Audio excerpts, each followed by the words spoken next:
All right, a couple of huge names heading to the IR in the NFL. We're really into the football season, and it's one team losing their best player in an already horrible season, and one of the top teams losing a breakout superstar. But let's just start in Miami. Miami running back Devon Achane is heading to the IR, so that's going to put him out to at least week 10, but the Dolphins have a bye week 10, so he's out till week 11 is the earliest we can see him back. And Achane has taken the league by storm. He's played in 4 games, missed his first game with a shoulder injury, but it's his last 3 where he has really taken off. He's 37th in the league in touches, and he's already 2nd in rushing yards. He's averaging over 12 yards per carry. He has been an absolute freak of nature out there. I mean, many people are talking about, is he already like a top 3 running back?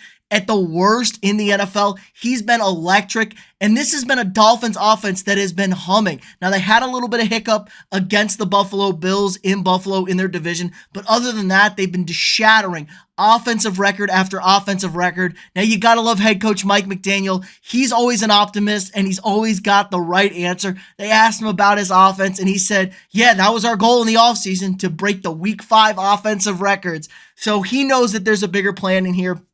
But this kind of sucks. Now, the Dolphins do have a serviceable guy who's now been pushed to the backup role in Raheem Mostert, but this offense is going to lose a little bit here. Achane, 12 yards a pop, and he is lightning quick. Pairs with that Tyreek Hill speed out there on the outside. This team is just a lot of making people chase after them. Mostert's serviceable, but he doesn't have that pop. He doesn't have that explosive play, that home run ability that we've seen from Achane so far, which really sucks. Taking the league by storm. I'm sure fantasy owners are furious. So we might see a little bit of drop back here on this Dolphins offense and put a little bit more emphasis on Tua. Now, Tua hasn't been great. If you knock him off his spot, take away his first reads, Tua's shown he's been vulnerable. So these are critical 4 weeks here for the Dolphins. We should see Achane back by week 11. They are pretty optimistic, said it's not season ending, that he should be ready to go. It just sucks to see a star like this who's just emerging as like a perennial powerhouse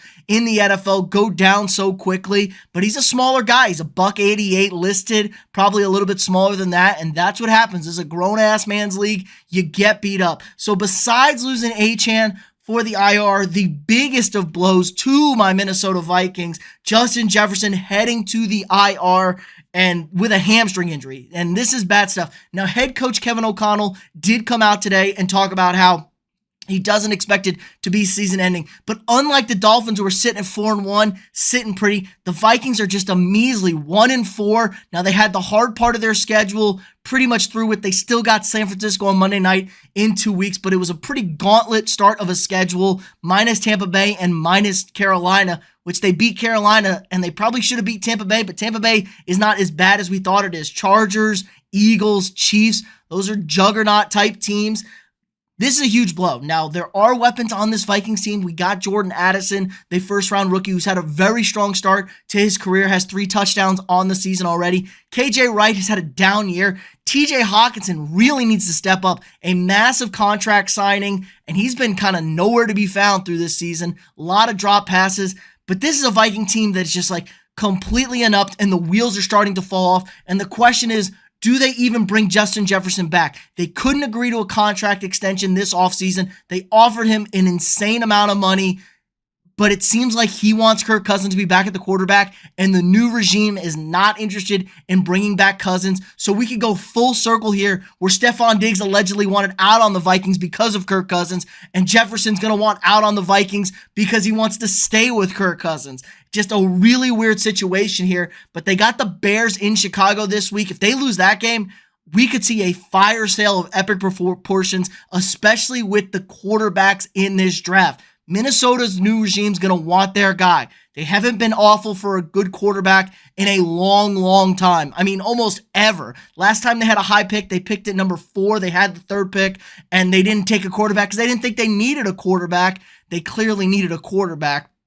But yeah, the last high quarterback pick, Christian Ponder, which was a huge bust. So this is a franchise that's never been really bad to go for that home run franchise level quarterback swing. And maybe this is the year to do it. Jefferson not going to rush back, even though they say wants to rush back. They got to protect him from himself. He wants to play. Hamstring injuries will re-aggravate. We will re-get hurt.